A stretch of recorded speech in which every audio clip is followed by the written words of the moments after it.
بسم اللہ الرحمن الرحیم۔ السلام علیکم ناظرین، اسماعیل خان ایک نئی ویڈیو کے ساتھ آپ کی خدمت میں حاضر ہے۔ ہمارا آج کا موضوع ہے پی ٹی آئی کا لاہور جلسہ۔ بہت کامیاب پاور شو ہوا ہے، پی ٹی آئی کا بہت بڑا کراؤڈ تھا، حتیٰ کہ عمران خان کو کہنا پڑا کہ میں نے اس سے بڑے جلسے سے خطاب نہیں کیا۔ تو ہم نے سوچا کہ آپ کو پی ٹی آئی چیئرمین اور سابق وزیر اعظم عمران خان کے خطاب کے چیدہ چیدہ نکات بتا دیے جائیں۔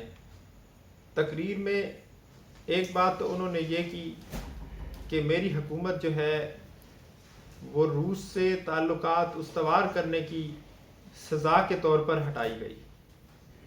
انہوں نے کہا کہ میں رشیا اس لیے گیا تھا تاکہ پاکستان کے لیے معاہدہ کیا جائے گیس کا، کیونکہ پاکستان میں گیس کی قلت ہے، گیس کے ذخائر میں کمی آ رہی ہے اور چند سالوں میں گیس بہت نایاب ہو جائے گی۔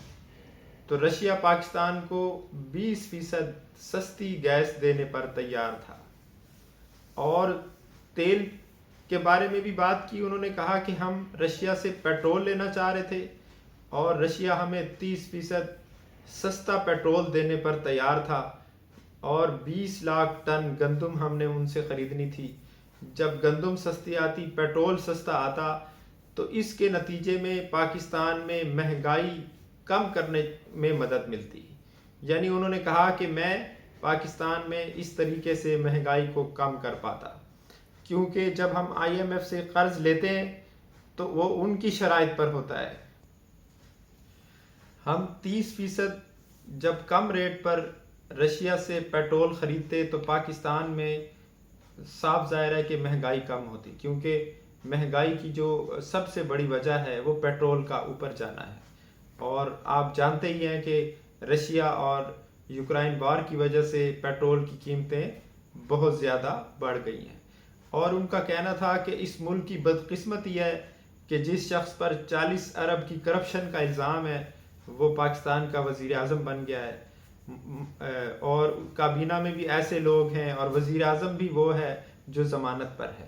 جن لوگوں کو جیلوں میں ہونا چاہیے تھا وہ حکومت میں ہیں، وہ ملک چلا رہے ہیں۔ اور انہوں نے کہا کہ یہ لوگ وہ لوگ ہیں جو بھاگے ہوئے ہیں۔ نواز شریف کی مثال انہوں نے دی، اسحاق ڈار کی مثال دی۔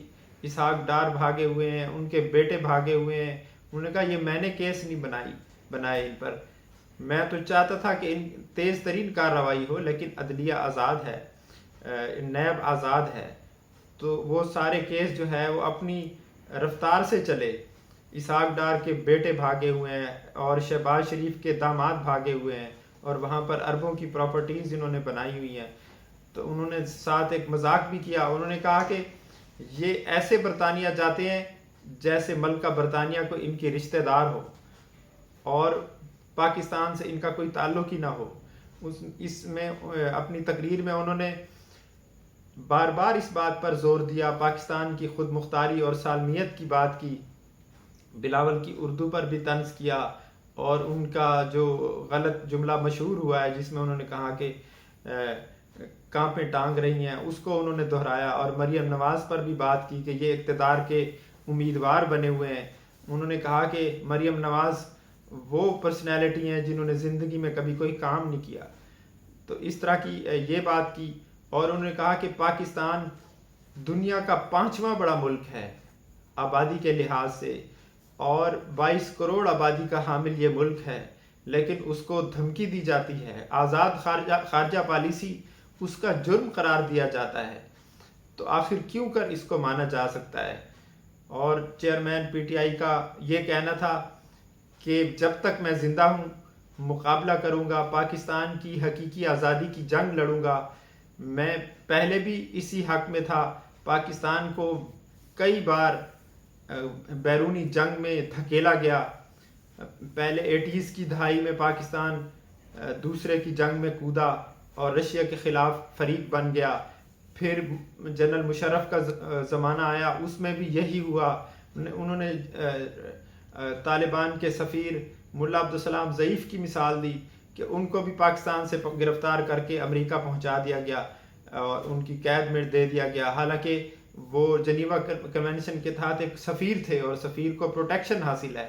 انہوں نے کہا کہ امریکہ کو پاکستان کی کالونی بنا دیا گیا، اور یہاں تک کہ آپ امریکہ کی جنگ لڑ رہے ہیں، اس کے باوجود یہاں ڈرون حملے ہوئے، 400 سے زائد ڈرون اٹیک ہوئے، اور وزیرستان اور قبائلی علاقہ جات کے لوگوں کو 35 لاکھ لوگوں کو ہجرت کرنا پڑی، وہاں بہت بڑی معاشی اور سماجی بربادی آئی، تو ہم $100 ارب کا نقصان ہوا، 80,000 پاکستانیوں کو جان سے ہاتھ دھونا پڑے۔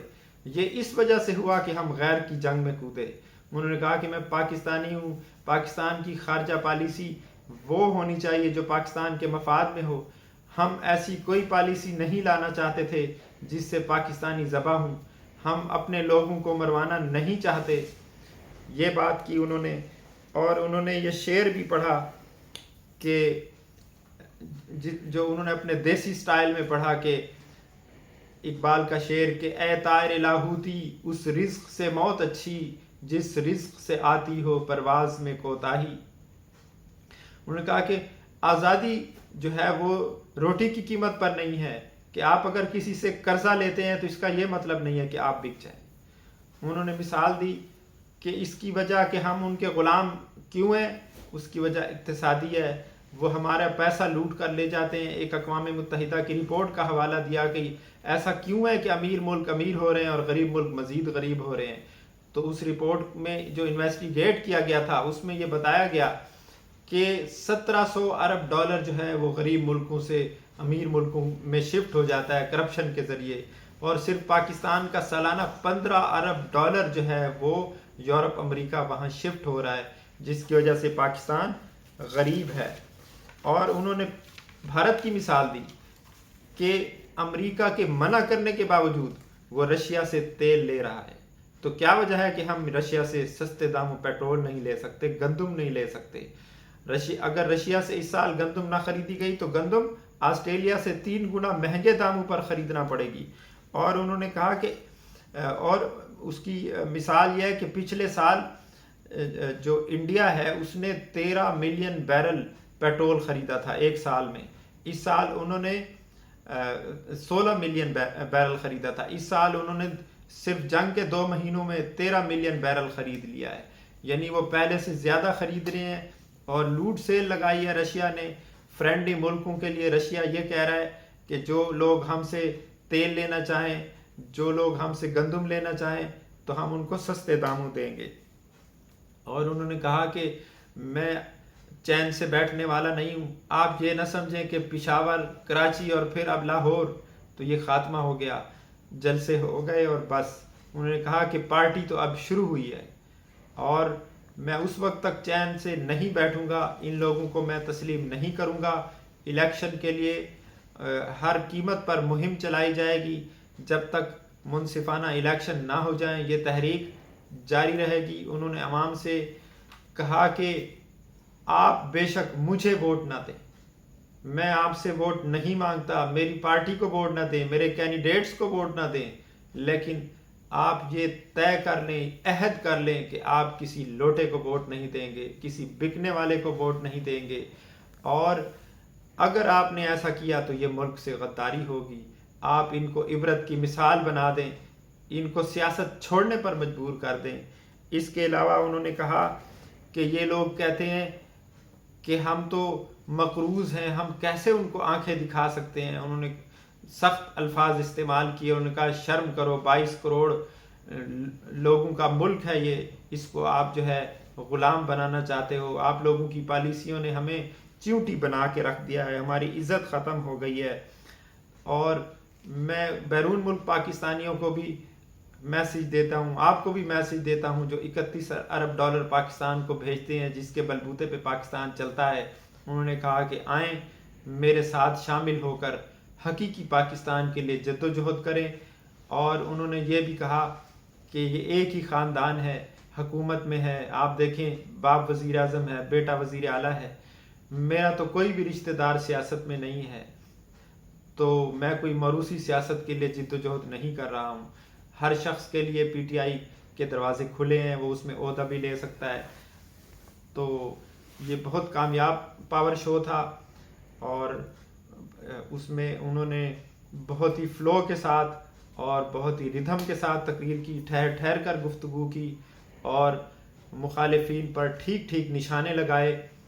دیکھتے ہیں کہ اب آگے کیا ہوتا ہے۔ انہوں نے حاضرین سے یہ وعدہ لیا کہ میں آپ کو اسلام آباد طلب بلاؤں گا اور آپ نے میری آواز پر لبیک کہنا ہے، اور انہوں نے آخر میں یہ کہا کہ یہ میرا ملک ہے، میرا مرنا جینا یہی ہے، آپ ایسے لوگوں کو فیور نہ دیں جن کے پیسے باہر پڑے ہوئے ہیں، جو سامراج کو آنکھیں نہیں دکھا سکتے، کیونکہ اگر وہ ان کے اگینسٹ جائیں گے تو پھر ان کا سب کچھ ضبط ہو جائے گا۔ جیسے رشین یوکرائن وار میں یہی ہوا ہے کہ جن رشینز لوگوں کے امریکہ یورپ میں پراپرٹیز تھی، بزنس تھے، وہ سب انہوں نے ضبط کر لیے ہیں۔ تو پاکستان اگر خارجہ پالیسی اس صورت میں آزاد خارجہ پالیسی پر چل سکتا ہے جب ان کے لیڈرز کے اثاثے اپنے ملک میں ہوں، اور وہ لوگ تبھی ایک آزاد ملک کی جو خارجہ پالیسی ہے وہ بنا سکتے ہیں۔ یہ ان کی تقریر کے اہم نکات تھے۔ انشاءاللہ نیکسٹ ویڈیو میں آپ سے مزید باتیں شیئر کی جائیں گی۔ اللہ حافظ۔